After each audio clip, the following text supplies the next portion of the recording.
Artificial സീസണിങ്ങിൽ പല രീതിയിൽ ചെയ്യുന്നുണ്ടെന്ന് പറഞ്ഞു. എന്തൊക്കെയാണ്? ഒന്ന്, മരം വെള്ളത്തിലിട്ട് ചൂടാക്കുന്നു. അതിന് നമ്മൾ ബോയിലിംഗ് എന്നാണ് പറയുക. അതെന്താണെന്ന് വെച്ചാൽ വലിയൊരു ഇതിൽ അതിൻ്റെ അകത്ത് നമ്മൾ ഈ പലകകൾ, അതായത് നമ്മൾ അറുത്ത് എടുത്തിട്ടുള്ള, നമ്മൾ മില്ലിൽ കട്ട് ചെയ്ത് കൊടുന്നിട്ടുള്ള പലകകൾ നമ്മൾ ഇതിൻ്റെ അകത്ത് വെള്ളത്തിലിട്ടതിന് ശേഷം അടിയിൽ നിന്ന് നമ്മളതിന് ചൂട് കൊടുക്കുകയാണ്. എന്നിട്ട് നമ്മളതിനെ ബോയിലിംഗ്, അതായത് ചൂടാക്കും. അതിന് ശേഷം അത് പുറത്തേക്ക് എടുത്തിട്ടിട്ട് നമ്മളതിനെ ഡ്രൈ ആവാനായിട്ട് അനുവദിക്കുന്ന ഒരു സിസ്റ്റമാണ് ഈ ബോയിലിംഗ് സിസ്റ്റം എന്ന് പറയുന്നത്. പിന്നെ പറയുന്നതാണ് സോഡിയം നൈട്രേറ്റ്, സോഡിയം ക്ലോറൈഡ് തുടങ്ങിയ രാസവസ്തുക്കൾ ഉപയോഗിച്ചിട്ട്, അതായത് സാൾട്ട് സീസണിംഗ് എന്ന് പറയും. അത് കഴിഞ്ഞ ക്ലാസ്സിൽ ആരോ ചോദിച്ചിരുന്നു എന്നോട്. സാൾട്ട് സീസണിംഗ് എന്നാണ് നമ്മളതിനെ പറയുക. അതായത് സോഡിയം നൈട്രേറ്റും സോഡിയം ക്ലോറൈഡ് തുടങ്ങിയിട്ടുള്ള വസ്തുക്കൾ ഉപയോഗിച്ച്, അതായത് ആ വെള്ളത്തിൽ നമ്മളിതിനെ മുക്കിയിട്ടിട്ട് നമ്മൾ സീസണിങ് നടത്തിയെടുക്കുന്ന ഒരു പ്രോസസ്സാണത്. പിന്നെ ഇലക്ട്രിക്കൽ സീസണിങ്. അപ്പോൾ ആദ്യം നമ്മൾ പറഞ്ഞത് മരത്തിന് നമ്മൾ എങ്ങനെയാണ് ബോയിലിംഗ് ആണ് അല്ലേ, ബോയിലിംഗ് സീസണിങ് ആണ് പറയുന്നത്. രണ്ടാമത് പറയുന്നത് സാൾട്ട് സീസണിങ് ആണ്. അതിൽ വരുന്നതാണ് ഈ സോഡിയം നൈട്രേറ്റും സോഡിയം ക്ലോറൈഡും നമ്മൾ വസ്തുക്കൾ ഉപയോഗിച്ചിട്ട് നമ്മൾ സീസണിങ് നടത്തുന്നത്. മൂന്നാമത് വരുന്നതാണ് വൈദ്യുതി കടത്തി വിട്ടിട്ട് കൃത്രിമമായി സീസണിങ് ചെയ്യാറുള്ളത്. അതായത് വൈദ്യുതി കടത്തി വിടുന്നതാണ് ഇലക്ട്രിക്കൽ സീസണിങ് എന്നാണ് നമ്മളതിനെ പറയുക. വൈദ്യുതി കടത്തിവിട്ട് നടത്തുന്ന സീസണിങ്ങിനെ നമ്മൾ പറയുന്നതാണ് ഇലക്ട്രിക്കൽ സീസണിങ്. അതായത് ഇലക്ട്രിക്കൽ സീസണിങ് പൊതുവേ അങ്ങനെ ഒരു സീസണിങ് ഉണ്ട്, പക്ഷെ ഭയങ്കര കോസ്റ്റ്ലിയാണ്. കറണ്ടുമ്മേൽ ചെയ്യുന്ന ഒരു പ്രോസസ്സാണത്. അപ്പോൾ കോസ്റ്റ്ലി ആയതുകൊണ്ട് തന്നെ അത് ചെയ്യുന്നത് പൊതുവെ കുറവാണെന്നാണ് പറയുക. പിന്നെ വേണമാണ് കില്ലൻ സീസണിങ്. കില്ലനിലിട്ടിട്ട് നമ്മൾ സീസണിങ് നടത്തുന്നു. അതാണ് ഇപ്പോൾ നമ്മളിവിടെ താഴെ പറഞ്ഞിട്ടുള്ളത്. അപ്പോൾ ഇതിൽ നമ്മളിപ്പോൾ പറഞ്ഞ രീതി എത്ര എണ്ണമാണ്?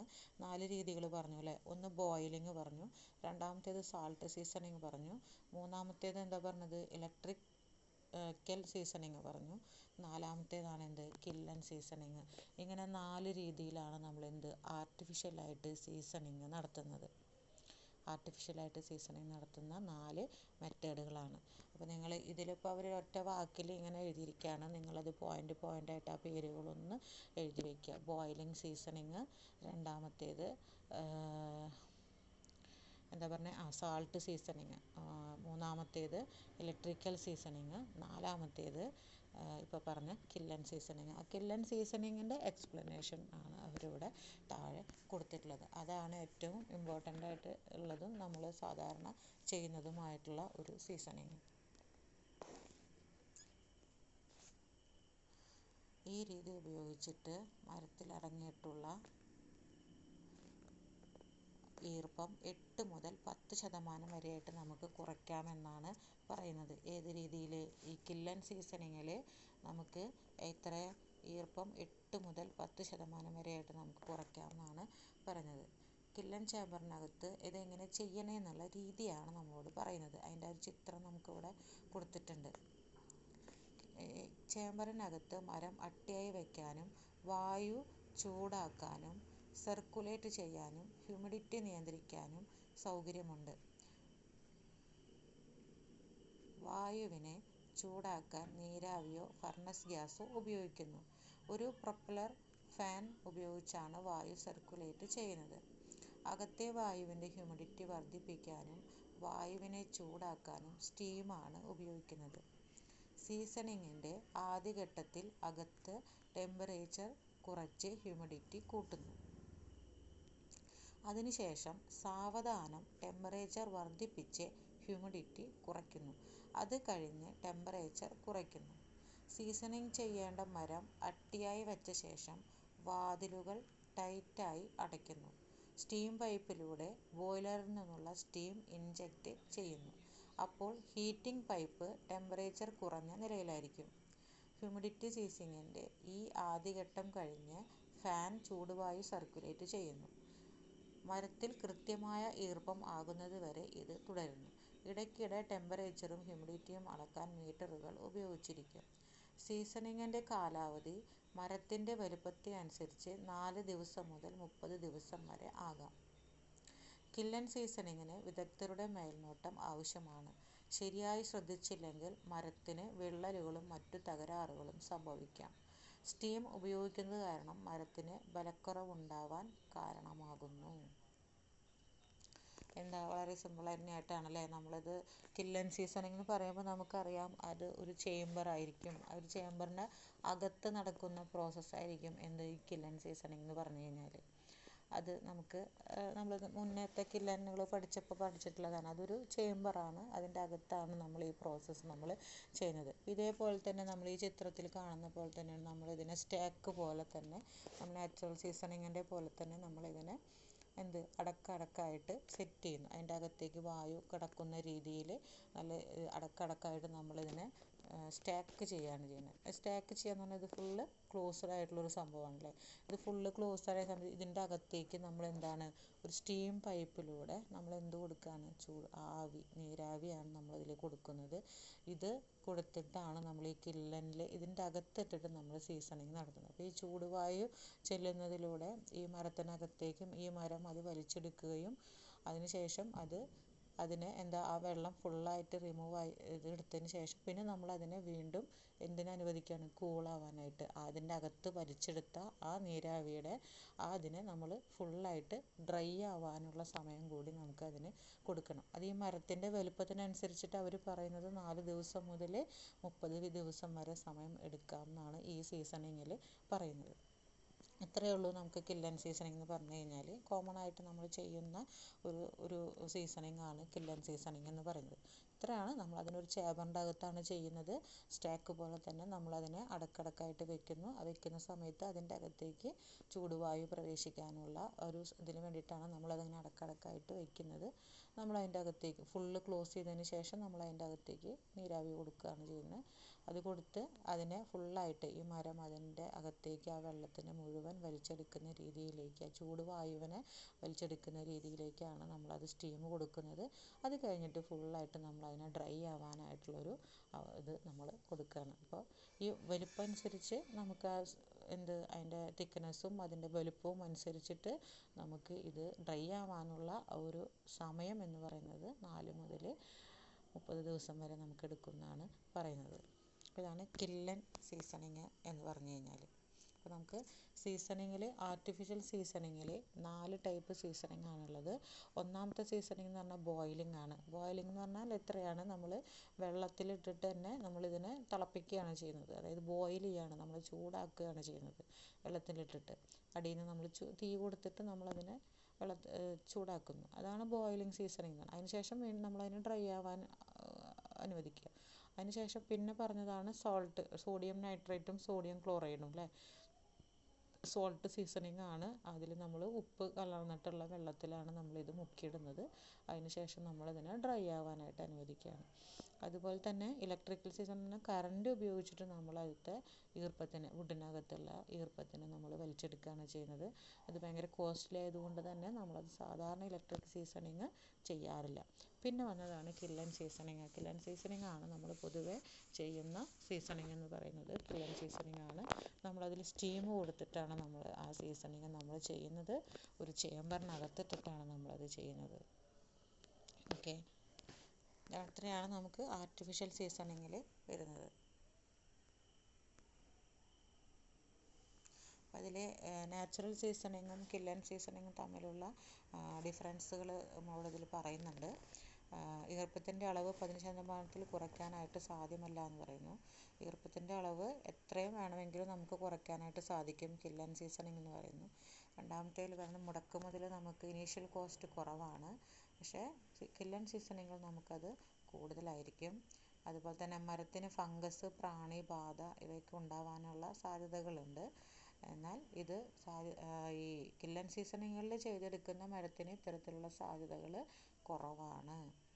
പിന്നെ നാച്ചുറൽ സീസണിങ് ചെയ്യാനായിട്ട് നമുക്ക് കൂടുതൽ സ്ഥലം ആവശ്യമാണ്. പക്ഷേ കില്ലൻ സീസണിങ് ഒരു ചേമ്പറിനകത്തിട്ടിട്ട് ചെയ്യുന്നതായതുകൊണ്ട് നമുക്ക് അത്രയും ആ ചേമ്പറിനുള്ള അത്രയും സ്പേസ് നമുക്ക് മതിയാവും. പിന്നെ ഇതിന് കൂടുതൽ സമയം, നാച്ചുറൽ സീസണിങ്ങിന് കൂടുതൽ സമയം എടുക്കുന്നുണ്ട്. പക്ഷേ കില്ലൻ സീസണിങ്ങിന് നമുക്ക് വളരെ കുറഞ്ഞ മാസങ്ങളോളം എടുക്കുന്നുണ്ടല്ലേ. നാച്ചുറൽ സീസണിങ്ങിന് 4 മാസം 6 മാസമൊക്കെ സമയമാണ് പറയുന്നത്. പക്ഷേ കില്ലൻ സീസൺ നമുക്ക് 4 മുതൽ 30, അത് ആ മരത്തിൻ്റെ വലുപ്പം അനുസരിച്ച് അതിൻ്റെ തിക്നെസ്, കനം അനുസരിച്ചിട്ട് നമുക്കതിനെ 4 മുതൽ 30 ദിവസം വരെയാണ് നമുക്കതിൻ്റെ സമയം വരുന്നത്. അതുപോലെ തന്നെ നാച്ചുറൽ സീസണിൽ കൂടുതൽ ഫലമുള്ള മരം ലഭിക്കുന്നു. എന്നാൽ കില്ലൻ സീസണുകളിൽ അല്പം ബലം കുറഞ്ഞതായിരിക്കും ലഭിക്കുക എന്നുള്ളതാണ്. അതായത് ഇത് നാച്ചുറലായിട്ട് പതുക്കെ അവിടെ കിടന്ന് ഫുള്ള് ഡ്രൈ ആയിട്ട് മാറില്ല. ഇത് നമ്മൾ ആർട്ടിഫിഷ്യലായിട്ട് ചെയ്യുന്നതല്ലേ. അപ്പോൾ അതിൻ്റേതായിട്ടുള്ളൊരു ഡിഫറൻസ് നമുക്ക് അതിൽ ഉണ്ടായിരിക്കും. പക്ഷേ അല്പം കുറഞ്ഞ ബലം ഒട്ടുമില്ലാത്തത് എന്ന് നമുക്ക് പറയാൻ പറ്റില്ല. പക്ഷെ അല്പം ബലം കുറഞ്ഞ ഇതായിരിക്കും കില്ലൻ സീസണുകൾ. നാച്ചുറൽ സീസണിങ്ങിനെ അപേക്ഷിച്ച് ഒരല്പം ബലം കുറവുള്ളതായിരിക്കും നമുക്ക് കിട്ടുന്നത്. പിന്നെ നമുക്ക് അപ്പോൾ സീസണിങ് എന്താണെന്ന് പറഞ്ഞു. നാച്ചുറൽ സീസണിങ്ങും ആർട്ടിഫിഷ്യൽ സീസണിങ്ങിനെ കുറിച്ചിട്ടാണ് നമ്മളിപ്പോൾ പറഞ്ഞത്. നെക്സ്റ്റ് വരുന്നതാണ് ഇൻഡസ്ട്രിയൽ ടിമ്പർ. ഇൻഡസ്ട്രിയൽ ടിമ്പറിൽ നമ്മുടെ ഇൻഡസ്ട്രിയിൽ നമുക്ക് ടിമ്പറിനെ ഏതൊക്കെ രീതിയിലാണ് നമുക്ക് ലഭിക്കുന്നത് എന്നാണ് നമുക്ക് പറയുന്നത്. അതിലൊന്നാമത്തെയാണ് വീനേഴ്സാണ് ഒന്നാമത് പറയണത്. രണ്ടാമത് പറയണത് പ്ലൈവുഡ്, മൂന്നാമത് പറയുന്നത് ഫൈബർ ബോർഡ്, നാലാമത് പറയണത് ഇംപ്രഗ് ടിമ്പർ, അഞ്ചാമത് പറയണത് കോംപ്രഗ് ടിമ്പർ. നമ്മൾ ഇൻഡസ്ട്രിയിൽ നമ്മൾക്ക് ഇന്ന് ലഭ്യമാകുന്ന ടിമ്പറുകളുടെ പേരുകളാണ് നമ്മളോട് പറയുന്നത്. വീനേഴ്സ്, പ്ലൈവുഡ് എന്നുള്ള പേര് നിങ്ങൾ കേട്ടിട്ടുണ്ടാവും അല്ലേ. പ്ലൈവുഡ്, ഫൈബർ ബോർഡ്, അതുപോലെ ഇംപ്രഗ് ടിമ്പർ, അതുപോലെ തന്നെ കോംപ്രഗ് ടിമ്പർ. ഇനി ഇതൊക്കെ എന്താണെന്നുള്ളത് നമുക്ക് നോക്കാം. വെനീർ എന്ന് പറയുന്നത്, അല്ലെങ്കിൽ വീനേഴ്സ് എന്ന് പറയാം. എസ് ചേർത്ത് ചിലപ്പോൾ പറയാറുണ്ട് അതിനെ. റോട്ടറി കട്ടർ ഉപയോഗിച്ച് ഗുണം കൂടിയ മരത്തടിയിൽ നിന്നും ചെത്തിയെടുത്ത് ഉണക്കിയ കനം കുറഞ്ഞ ഭാഗമാണ് വെനീർ എന്ന് പറയുന്നത്. ഇതിൻ്റെ കനം 0.40 mm മുതൽ 6 mm വരെയാണ്. തേക്ക്, ഈട്ടി, മഹാഗണി, ഓക്ക് തുടങ്ങിയ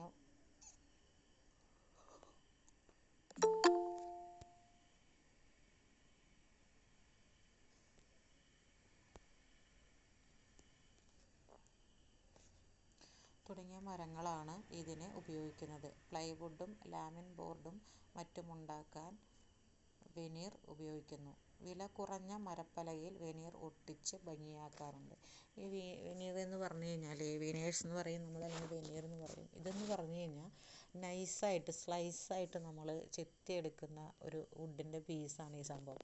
ഇത് ഒട്ടിച്ചിട്ടാണ് നമ്മൾ ഉണ്ടാക്കുന്നത്. ഇപ്പം നമ്മളവിടെ ഉപയോഗിക്കുന്ന, ഇപ്പം നിങ്ങളവിടെ വന്നപ്പോൾ ഡ്രോയിങ് ബോർഡ് നിങ്ങൾ ഉപയോഗിച്ചിട്ടില്ല അല്ലേ. അവിടെ വന്നു കഴിഞ്ഞാൽ അവിടെ ഒരു ഡ്രോയിങ് ബോർഡ് ഉണ്ട്.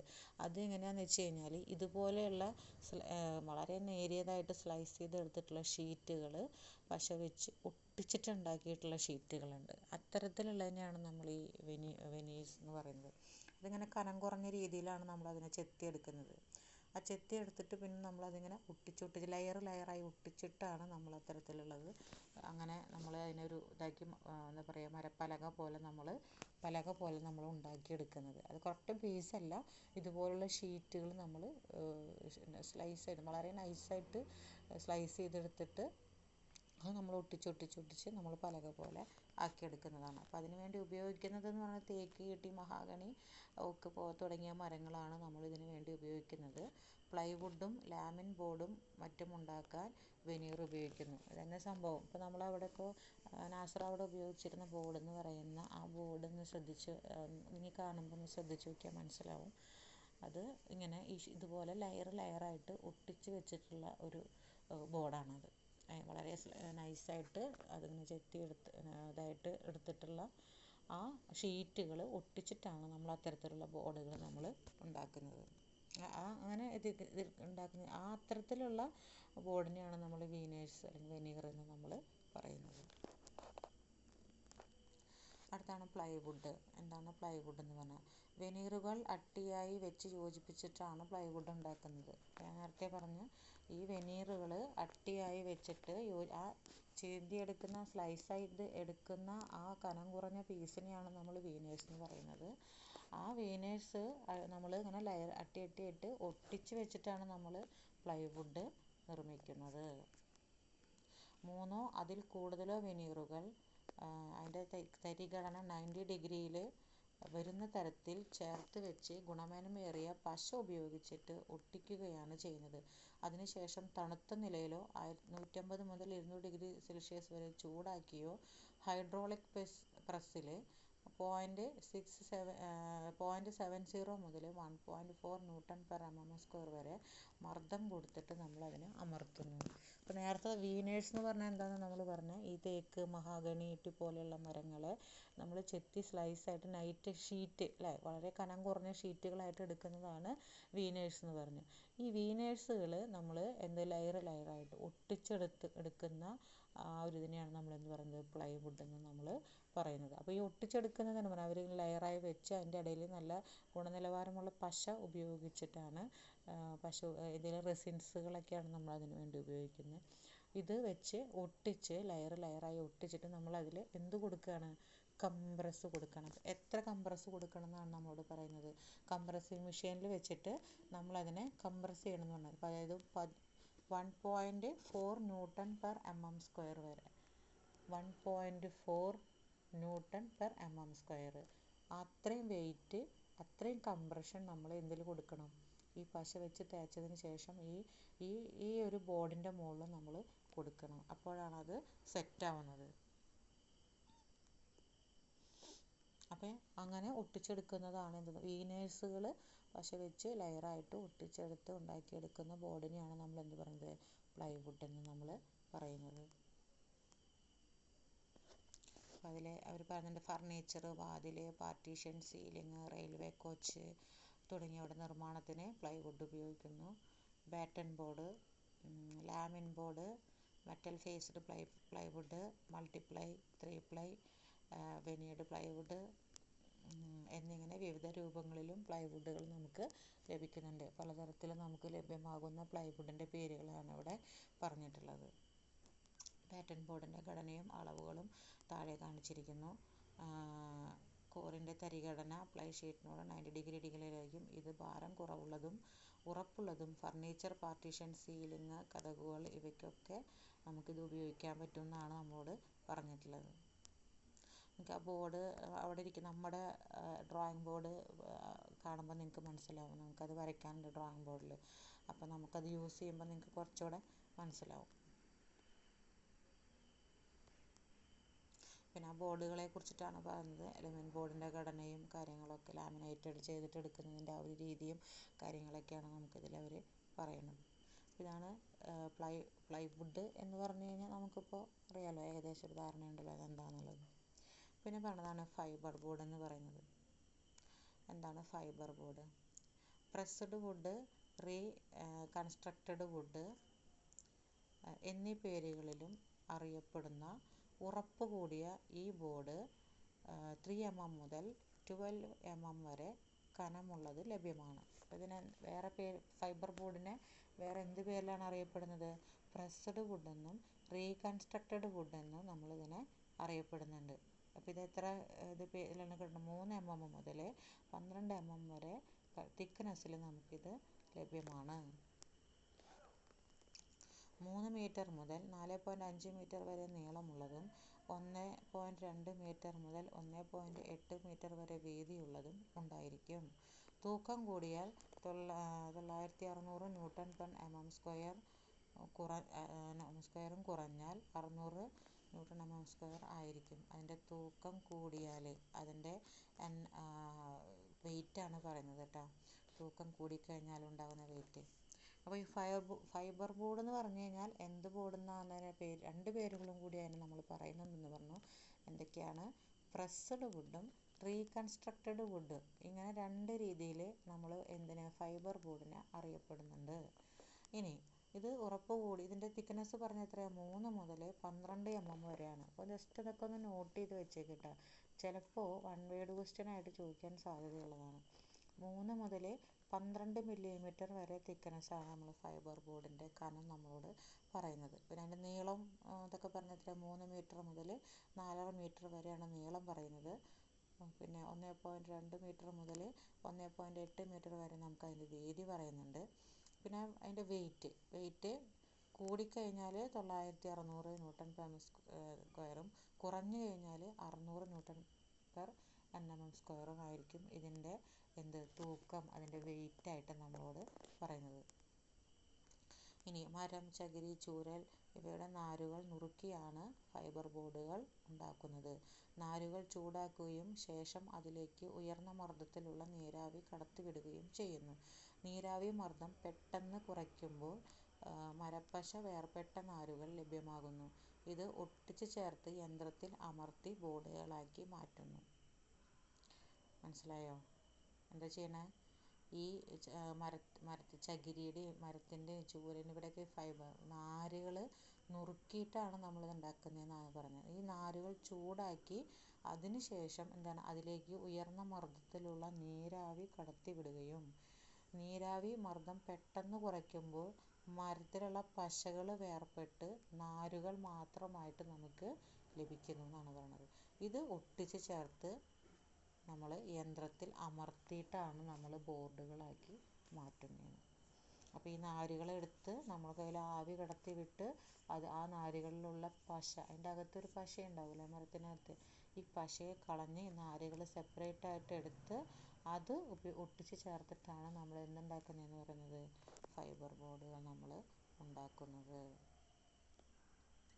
Insulating board, medium hard board, super hard board, laminate board, അതുപോലെ ഇൻസുലേറ്റിംഗ് ബോർഡ്, മീഡിയം, അങ്ങനെ പേരുകൾ പറഞ്ഞിട്ടുണ്ടെങ്കിൽ ഇങ്ങനെ വിവിധ തരം ഫൈബർ ബോർഡുകൾ നമുക്ക് ലഭ്യമാണ്.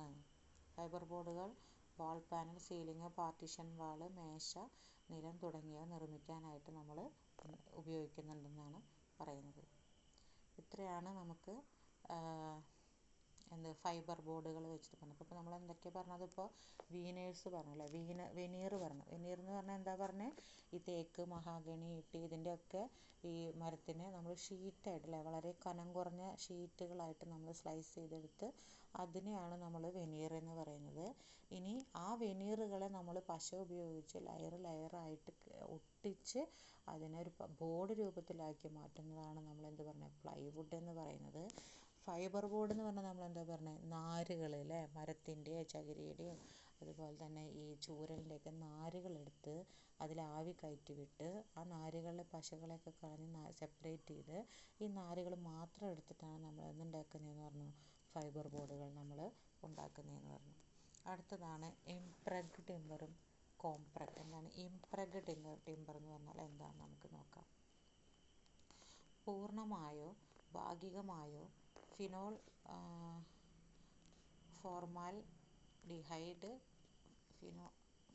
ഫോർമാൽഡിഹൈഡ് എന്ന റെസിൻ മൂടിയിരിക്കുന്ന മരമാണ് ഇംപ്രഗ്ഡ് ടിമ്പർ. മരത്തിൻ്റെ നേരിയ സ്ട്രിപ്പുകൾ റെസിനിൽ മുക്കിയ ശേഷം 150 ഡിഗ്രി സെൽഷ്യസ് വരെ ചൂടാക്കിയാണ് ഇത് നിർമ്മിക്കുന്നത്. ഫോർമൈക്ക, അതുപോലെ സൺഗ്ലാസ്, സൺമൈക്ക എന്നീ പേരുകളിൽ ഇത് അറിയപ്പെടുന്നു. ഈടുനിൽക്കുന്നതും ജലവും ആസിഡുകളുമായി രാസപ്രവർത്തനമില്ലാത്തതുമായ ഈ വസ്തു ഫർണിച്ചറിനും അലങ്കാര വസ്തുക്കൾക്കും ഉപയോഗിക്കുന്നു.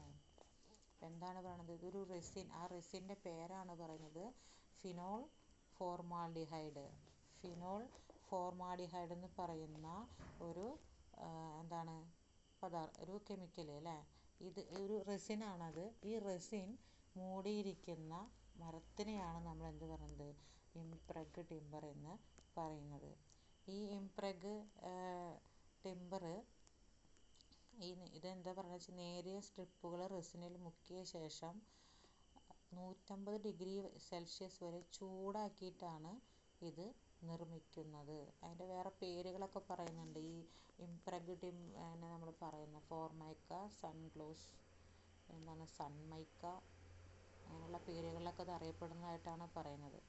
അതുപോലെ ഈട് നിൽക്കുന്നതും ജലവും ആസിഡുകളുമായിട്ട് അതിൻ്റെ വേറൊരു പ്രത്യേകത പറയുന്നത് ഇതാണ്, ഡ്യൂറബിലിറ്റി ഉള്ളതാണ്. ആ ഡ്യൂറബിലിറ്റിക്ക് കാരണമായിട്ട് പറയുന്ന ഇതെന്താണ്, അപ്പുറത്തെ പോയിൻ്റാണ്. ജലവും ആസിഡുകളുമായിട്ട് ഇതിന് എന്ത് വരുന്നില്ല, രാസപ്രവർത്തനങ്ങളൊന്നും സംഭവിക്കുന്നില്ല. അതുകൊണ്ട് തന്നെ നമുക്കതിന് ഡ്യൂറബിലിറ്റി ഉള്ളതായിട്ട് പറയാൻ പറ്റില്ലേ. വെള്ളമാവുകയോ അല്ലെങ്കിൽ മറ്റേതെങ്കിലും രീതിയിലോ ഇത് കെമിക്കൽ ആക്ഷൻസ് വന്നു കഴിഞ്ഞാൽ അത് നാശമാവാനുള്ള സാധ്യതകൾ കൂടുതലാണ്. അപ്പോൾ അങ്ങനെയുള്ള ഇതില്ലാത്തത് കൊണ്ട് ഈ വസ്തു ഫർണിച്ചറിനും അലങ്കാര വസ്തുക്കൾക്കുമായിട്ട് നമ്മൾ ഉപയോഗിക്കുന്നതായിട്ടാണ് പറയുന്നത്. അപ്പോൾ ഇംപ്രഗ്ഡ് ടിമ്പർ എന്ന് പറഞ്ഞു കഴിഞ്ഞാൽ അതിൽ മെയിനായിട്ട് നമ്മൾ ഓർത്ത് വയ്ക്കേണ്ട പേരാണ് ഫിനോൾ ഫോർമാൽഡിഹൈഡ് എന്ന് പറയുന്നത്.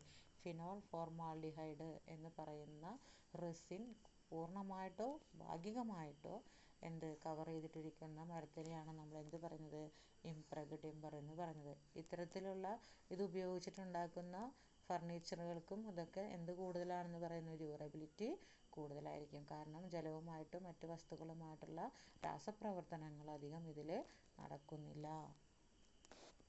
അടുത്തതാണ് പറയുന്നത് കോംപ്രഗ് ടിമ്പർ എന്ന് പറയുന്നത്. ഇംപ്രഗ് ടിമ്പർ പോലെ തന്നെയാണ് കോംപ്രഗ് ടിമ്പറിൻ്റെ നിർമ്മാണം. എന്നാൽ ഉയർന്ന മർദ്ദത്തിലാണ് ഇതിൻ്റെ നിർമ്മാണം. ഇംപ്രഗ് ടിമ്പറിൻ്റെ ഉറപ്പും ഈടും നിൽപ്പും കൂടുതലാണ്. ഇംപ്രഗിനേക്കാളും കുറച്ചും കൂടെ ഡ്യൂറബിലിറ്റി കൂടുതലാണെന്ന് മാത്രമേ ഇതിൽ പറയുന്നുള്ളൂ. ബാക്കി ഇതിലൊക്കെ അതിൻ്റെ പ്രോസസ്സൊക്കെ സെയിം തന്നെയാണെന്നാണ് പറയുന്നത്. ഇംപ്രഗ് ടിമ്പറിനെ പോലെ തന്നെയാണ് ഇതിൻ്റെ ഒരു പ്രോസസ്സ് എന്ന് പറയുന്നത്. അതിനേക്കാളും കുറച്ചുകൂടെ ഡ്യൂറബിലിറ്റി കൂടുതലാണ് ഇതിന് എന്നാണ് പറയുന്നത്. അപ്പോൾ ഇത്രയാണ് വരുന്നത്. പിന്നെ നമ്മൾ എന്തൊക്കെയാണ് പറഞ്ഞത്, ആർട്ടിഫിഷ്യൽ സീസണിങ്ങും അതുപോലെ തന്നെ ഇൻഡസ്ട്രിയൽ ടിമ്പറും. ആർട്ടിഫിഷ്യൽ സീസണിങ് 4 രീതിയിലാണ് നമ്മൾ പറഞ്ഞത്. ഒന്നാമത്തെ ബോയിലിങ്, രണ്ടാമത്തെ സാൾട്ട് സീസണിങ്, മൂന്നാമത്തെ ഇലക്ട്രിക്കൽ സീസണിങ്, നാലാമത്തെ കിൽ ആൻഡ് സീസണിങ്ങിൻ്റെ പ്രോസസ്സാണ് നമ്മളതിൽ പറഞ്ഞത്. അടുത്തത് വരുന്നതാണ് ഇൻഡസ്ട്രിയൽ ടിമ്പർ സീസണിങ് എന്ന് പറയുന്നത്. ഇൻഡസ്ട്രിയൽ ടിമ്പർ സീസണിങ്ങിൽ 4 രീതിയിലാണ് ഇൻഡസ്ട്രിയൽ ടിമ്പറുകൾ നമ്മൾ അറിയപ്പെടുന്നത്. ഒന്ന് വെനീസ്, അതുപോലെ തന്നെ പ്ലൈവുഡ്, ഫൈബർ ബോർഡ്, ഇംപ്രഗ്, കോംപ്രഗ്. ഇത്രയാണ് നമ്മൾ ഇന്നത്തെ ക്ലാസ്സിൽ എടുക്കുന്നത് കേട്ടോ. നെക്സ്റ്റ് അടുത്ത ക്ലാസ്സിൽ എടുക്കാം കേട്ടോ.